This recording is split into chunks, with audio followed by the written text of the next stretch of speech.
Magma Rager?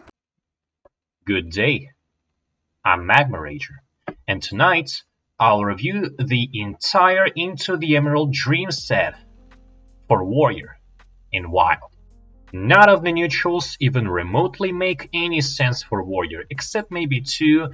Xavius could be your slop of the month flavor. Here you do not have cards like Birdwatching. So you wanna fish for Bran? You can do it with Xavius. And Petal Peddler, just for the quality of being a 2-mana 1/4, there probably is some mysterious way to play this in Warrior.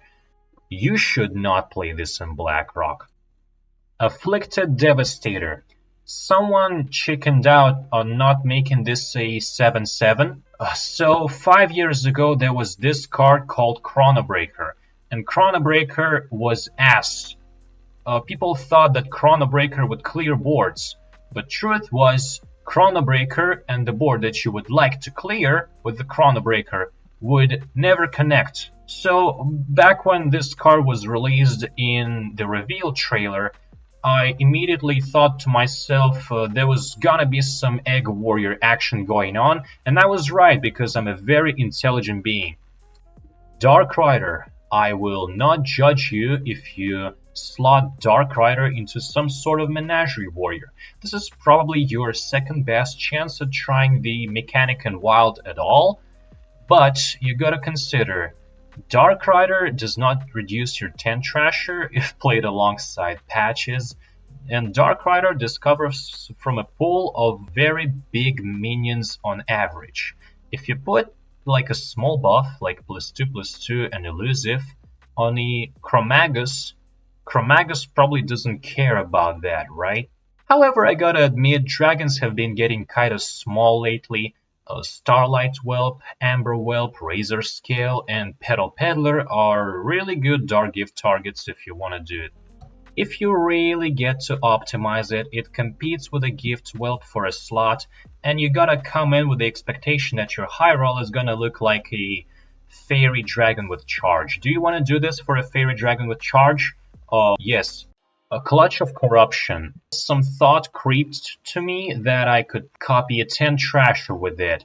But you know, let's just pray that Celestial Projectionist will cost 2 again so that I can spend 2 mana for that instead. Tortolla is big. 2 Walking Mountains. An unfair card. How exactly do you get to drop it on the board though? Yes, Chemical Spill is undoubtedly the best way to pull Tortolla on the board, but then comes the deck building issue of like, what are you doing with the spill in a deck that cares about having a board? I suggest, yes, if you build it like a big warrior deck, bundle it up with Thunderbringer. Thunderbringer will like this a lot better than Beached Whale. And I'm also open for suggestions, maybe play Spill in Enrage Warrior in a way that doesn't disrupt the Enrage Warrior game plan. I'll be tinkering with it.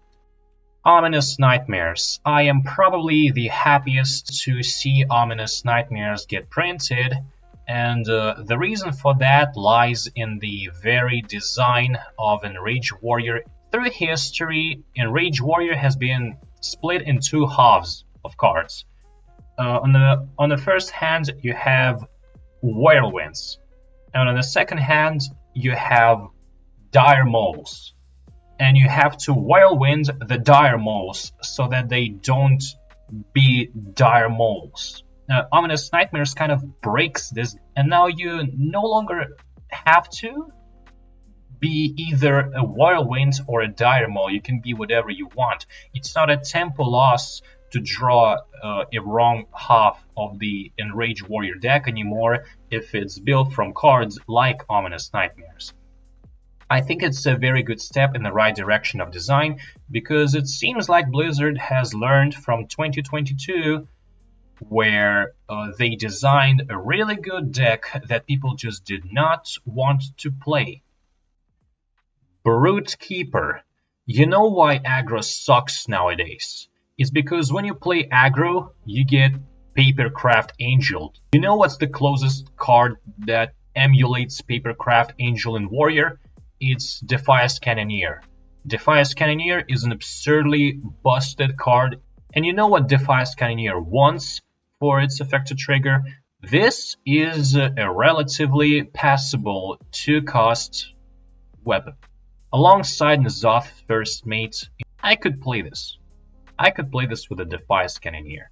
By itself, this card is nowhere crazy, but it's an enabler for something crazy, and I do appreciate that.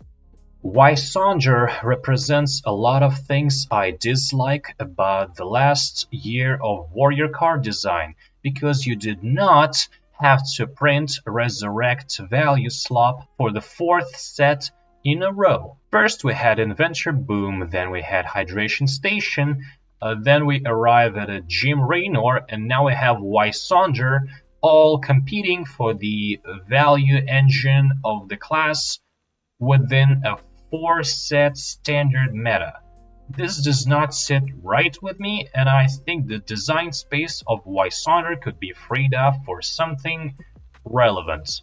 It just summons guys instead of dealing damage or destroying cards, and I want to be dealing damage and destroying cards. Succumb to Madness has 0 reasonable targets outside of Wysander. This card is, by design, is so suffocating, because what is a Dragon Warrior really?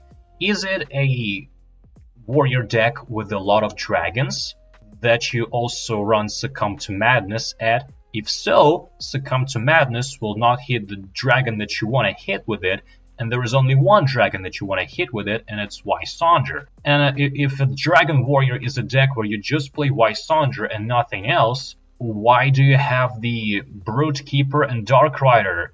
You were not gonna hold a dragon if you have one dragon in your deck. Siphoning Growth is a stupid strong card. Probably breaks the economy of skipper decks again. Across the past 2 years, there's been just more and more reasons to play 0 drops in skipper decks. And now we have a Dark Pact that makes Shield Shatter go off. The way to play Siphoning Growth that I'm looking forward the most would be Mecha'thun. Because in Mecha'thun, there was a bottleneck. Your cards, when combined in total cost, they would not allow you to complete the empty out for Mecha'thun before turn 9 on average. So I was really starved for any ways to shave off mana. I can be as bold as to cut Armorsmith and Rockstar.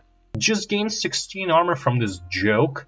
One quality that makes Siphoning Growth extra stupid is that it's a Barroth activator.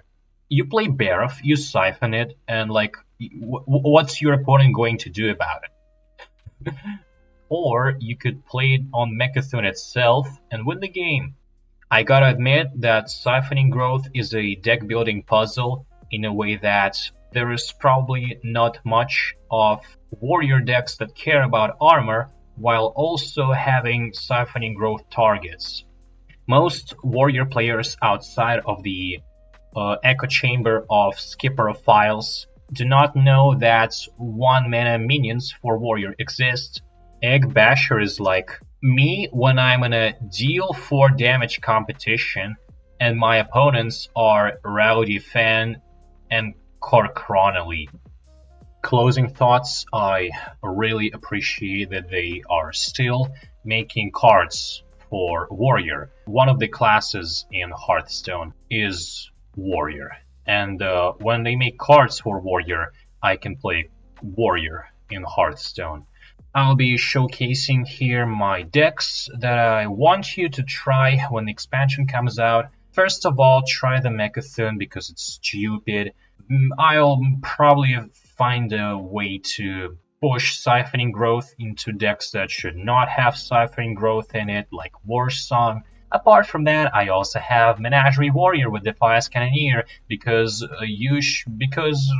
and for those who opened Tortolla from a pack, here is a Tortolla Big Warrior.